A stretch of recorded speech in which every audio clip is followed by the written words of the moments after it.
বিরতির পর স্বাগত। এসটিজিটি পরীক্ষার্থীরা পুনরায় তাদের ফল প্রকাশের দাবিতে আজ টিআরবিটি অফিসে আসে, সেখানে দেখা করতে আসে এবং তাদের রেজাল্ট কবে নাগাদ প্রকাশিত করা হবে সেই বিষয়টি জানার জন্য আজ টিআরবিটি অফিসের সামনে আসে চাকরি প্রত্যাশী ছাত্রছাত্রীরা। তাদের দাবি হচ্ছে অতি সত্বর রেজাল্ট যেন প্রকাশ করা হয়, তাদের একসাথে যেন নিয়োগ করা হয়। তার জন্যই তারা আজ পুনরায় টিআরবিটি অফিসে আসে, জড়ো হয়। মূলত এর আগেও দেখা গেছে এসটিজিটির ছাত্রছাত্রীরা তাদের ফল প্রকাশের দাবিতে টিআরবিটি অফিসে এসেছিল বহুবার এবং সেখানে তারা দেখা করেছেন, কথা বলেছেন যে কবে নাগাদ তাদের ফল প্রকাশ করা হবে, কিন্তু এখনো পর্যন্ত তাদের ফল প্রকাশের কোনো ইঙ্গিত বা কোনো সদুত্তর না মিলায় তারা পুনরায় আজ টিআরবিটি অফিসের সামনে জড়ো হয় এবং হাতে প্ল্যাকার্ড নিয়ে তারা তাদের দাবি তুলে ধরেছে সংবাদ মাধ্যমের মুখোমুখি হয়ে। তারা কি বলছেন শোনাবো। পদে নিয়োগ করে তো আমরা এইটা আশা রাখছি। আমরা দেখছি সরকার বিগত সময়ে ওয়ান টাইপ ছিল টেটে, আবার 3100 টেট পাস যারা করেছিল তাদেরকে একসাথে নিয়োগ করেছিল, তাদের দ্বারা সম্ভব। তো আমরাও আশাবাদী আছি যে সরকার হয়তো মিরাকেল কিছু করবে, যে নবম ও দশম শ্রেণী নিয়োগে যে ঘাটতিটা রয়েছে, শিক্ষক পদে যে ঘাটতিটা রয়েছে সেটা অনায়াসে তারা পূরণ করবে এবং শিক্ষক পদের নিরসনে তারা গুরুত্ব ভূমিকা পালন করবে।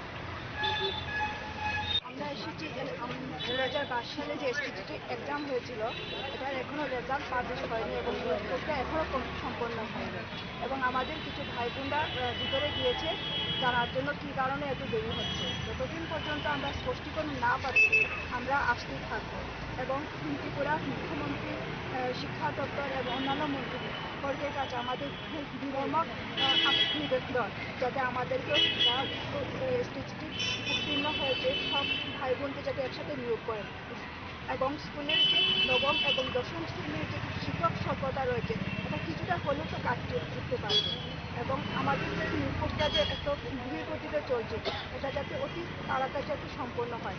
সামনে একটা ইলেকশন আছে, ইলেকশনের আগে যাতে তাড়াতাড়ি সম্পন্ন হয় এই আশা নিয়ে আমরা এসেছি। আপনারা, আমরা যতটুকু জানি আপনাদের কেসটা কোর্টে রয়েছে, মাননীয় মুখ্যমন্ত্রীও সেদিন বলেছে। তো আসলে কি কোর্টে রয়েছে কেসটা, না এখন আর কোর্টে নেই? আপনারা কি বলছেন? সুপ্রিম কোর্টের যে ওয়েবসাইটে যাওয়ার পর দেখি সেখানে কোনো কিছুই নেই, আমরা পাই। তো উনি কী কারণে বললেন এটা আমরা এখনো বুঝতে পারছি। সে বিষয় নিয়ে কি আপনারা আবার পুনরায় দ্বারস্থ হবেন মাননীয় মুখ্যমন্ত্রী? যতক্ষণ না পর্যন্ত হচ্ছে ততক্ষণ আমরা দ্বারস্থ হবই। আপনারা কিছুদিন বাদে বাদে আপনারা আন্দোলন কর্মসূচি নিচ্ছেন, এতে কি মনে করেন আপনি এইভাবে কি আপনার শুরু হতে পারে? এটা প্রথমত হলো দাদা, এটা কোনো আন্দোলন নয়, আমরা এখানে সবাই রিকোয়েস্ট করতে এসেছি। আপনারা দেখতেই পাচ্ছেন এবং লেখাই আছে এখানে আমরা রিকোয়েস্ট করতে এসেছি। আর কী হবে তো আমরা জানি না, এটা সব কিছু শিক্ষামন্ত্রী আমাদের সিএম স্যারের উপরে সব কিছু নির্ভর করছে। উনি যা ভাববেন আমাদের জন্য ভালোই ভাববেন, ওই আশা নিয়ে আমরা বারবার আসছি। এখন পর্যন্ত কতবার এলেন আপনারা রিকোয়েস্ট করতে?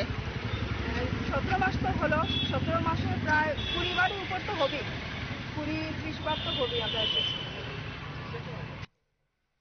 আপনারা শুনলেন চাকরি প্রত্যাশী ছাত্রছাত্রীদের বক্তব্য। মূলত তারা প্রায় 17 মাস যাবৎ এই ফল প্রকাশ নিয়ে বারংবার টিআরবিটি অফিসে জড়ো হয়েছে, তারা তাদের দাবি তুলে ধরছে। আজ আবারও তারা জড়ো হয়ে তারা দাবি তুলছে যে অতি দ্রুত যেন তাদের পরীক্ষার ফল প্রকাশ করা হয়। এখন দেখার বিষয় তো শিক্ষা দপ্তর এই বিষয়ে কি ধরনের পদক্ষেপ গ্রহণ করে।